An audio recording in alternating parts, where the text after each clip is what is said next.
प्यारे बच्चों, आज की इस वीडियो में हम जानेंगे फ्रैंकलैंड अभिक्रिया क्या होती है। प्यारे बच्चों, हम सबसे पहले इसे पढ़ेंगे, समझेंगे, जानेंगे और देखेंगे कि इस अभिक्रिया में कौन सा अभिकारक होता है, कौन सा रिएक्टेंट्स होता है और उससे क्या उत्पाद बनता है, उससे क्या प्रोडक्ट्स बनता है। तो चलिए फिर कॉपी और पेन निकाल लीजिए और समझते हैं। तो प्यारे बच्चों, ब्लैक पेन से हम हेडिंग डालेंगे, बड़ा सा लिखेंगे, सुंदर सा लिखेंगे, फ्रैंकलैंड अभिक्रिया। चाहो तो इंग्लिश में भी लिख सकते हो। अब बहुत ध्यान समझना, शुष्क ईथर की उपस्थिति में जिंक धातु बोले तो Zn के साथ क्रिया कराने पर एल्किल हैलाइड, एल्किल हैलाइड या हेलो एल्केन, सही है, दोनों नाम एक ही हैं, एल्केन देते हैं। क्या देते हैं? एल्केन। एक बात और याद रखो, हम एल्केन को पैराफीन भी कहते हैं, तो आपको कहीं कहीं पैराफीन भी लिखा मिल सकता है।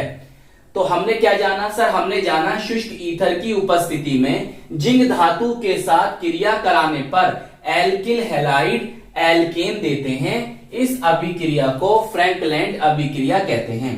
प्यारे बच्चों, इसे ब्लैक पेन से लिखना। चलिए अब हम रिएक्शन से समझते हैं इस पूरी बात को। प्यारे बच्चों, हमें लेना क्या है सर? हमें लेना है एल्किल हैलाइड।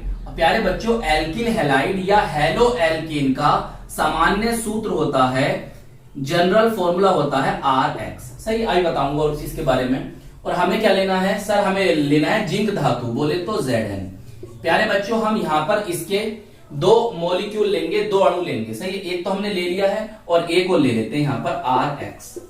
सही प्यारे बच्चों, और यहां पर हमें उपस्थिति रखनी है, प्रेजेंस रखनी है किसकी? शुष्क ईथर की। किसकी रखनी प्यारे बच्चों? शुष्क ईथर, या कह सकते हो अंग्रेजी में ड्राई ईथर। ड्राई ईथर, शुष्क ईथर की उपस्थिति यहां पर रखनी है। देखिए रिएक्शन किस तरह से याद करनी है उसे समझो। प्यारे बच्चों, मैंने इसको ऐसे लिखा है, चाहो तो आप इसको ऐसे भी लिख सकते हो। कैसे? XR। सही है, इससे थोड़ा सा काम आसान हो जाएगा आपका। देखिए यहां से ऐसे ऐसे ऐसे कर दो तो बताओ क्या बनेगा सर? यहां से Zn, यहां से X और यहां से X निकाल दिया तो यहां से सर बन जाएगा हमारा ZnX2। सही, अब देखो क्या बचता है, ये R और R बचा है तो बस इसे यहां पे लिख दो R। इसे क्या कहते हैं सर? इसे हम एल्केन कहते हैं और एल्केन को हम पैराफीन भी कहते हैं। पैराफीन कम क्रियाशील। अच्छा एक बात और बताऊं प्यारे बच्चों, जो एल्केन है वो कैसा हाइड्रोकार्बन है? कैसा हाइड्रोकार्बन है? मतलब इसमें कार्बन कार्बन के बिटवीन सिंगल बॉन्ड पाया जाता है, तो इसीलिए ये कैसे हाइड्रोकार्बन है? सैचुरेटेड हाइड्रोकार्बन, संतृप्त हाइड्रोकार्बन। तो एल्केन कौन है? संतृप्त हाइड्रोकार्बन है।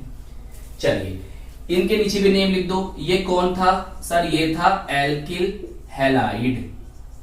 एल्किल हैलाइड, चाहे इंग्लिश में लिख लो चाहे हिंदी में लिख लो, इससे कोई फर्क नहीं पड़ रहा है। सही है, एल्किल या एल्काइल, एल्काइल हैलाइड भी बोल सकते हो। चलिए ये तो हो गई प्यारे बच्चों आपकी रिएक्शन।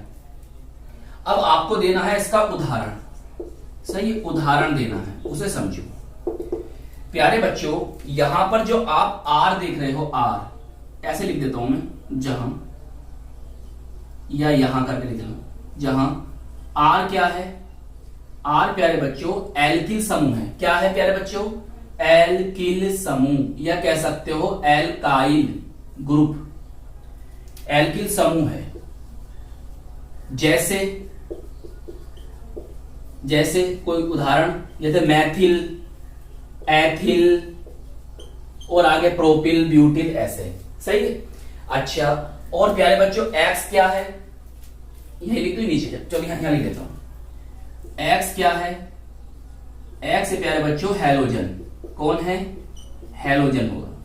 और यहां पर ना हम लेंगे Cl या Br या I लेंगे। सही है, F नहीं लेना, कॉम्प्लिकेटेड हो जाती है रिएक्शन।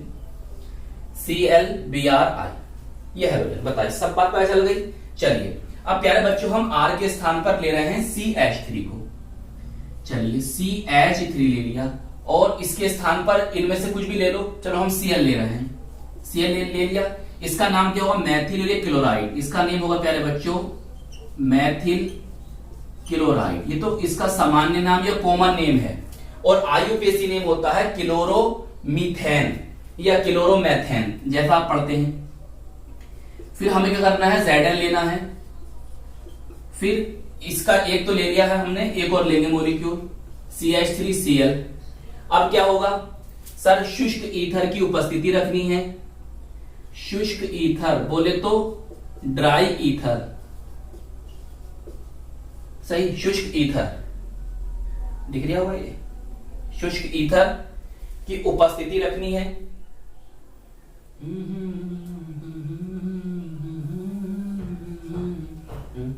क्या होगा प्यारे बच्चे, यहां से ZnCl तो क्या बन जाएगा बोलो। अच्छा, ZnCl2 का क्या नेम होता है मुझे बताना कमेंट में। ZnCl2 का क्या नेम होता है। अब क्या बचा, CH3 और CH3 बचा, तो बस CH3 और यहां पर लिख दोगे CH3। ये कौन है सर, ये है एथेन। कौन है प्यारे बच्चों, एथेन है। इसे ऐसे भी लिख सकते हो या प्यारे बच्चों ऐसे भी लिख सकते हो, एक कार्बन एक कार्बन, कितने कार्बन हो गए, 2 कार्बन हो गए, 3 हाइड्रोजन 3 हाइड्रोजन 6 हाइड्रोजन, सही है। C2H6 भी लिख सकते हो इसके स्थान पर। तो प्यारे बच्चों इसके नीचे नाम लिख देना मैथिल क्लोराइड। अब प्यारे बच्चों हमने यहां पर Cl लिया है, आप Br और I से करके देखें। हमने यहां पर CH3 लिया है, आप C2H5 बोले तो एथिल के साथ करके देखें। तो ये आप खुद करना, सेल्फ करना, ताकि आपको ये रिएक्शन और अच्छे से याद हो जाए। तो आई होप ये रिएक्शन आपको अच्छी तरह से समझ में आ गई होगी। तो प्यारे बच्चों इस वीडियो को लाइक कीजिएगा, अपने दोस्तों में शेयर जरूर कीजिएगा और हमारे चैनल को सब्सक्राइब कर लीजिएगा। हम मिलेंगे आपको इसकी नेक्स्ट वीडियो में। जय हिंद, जय भारत।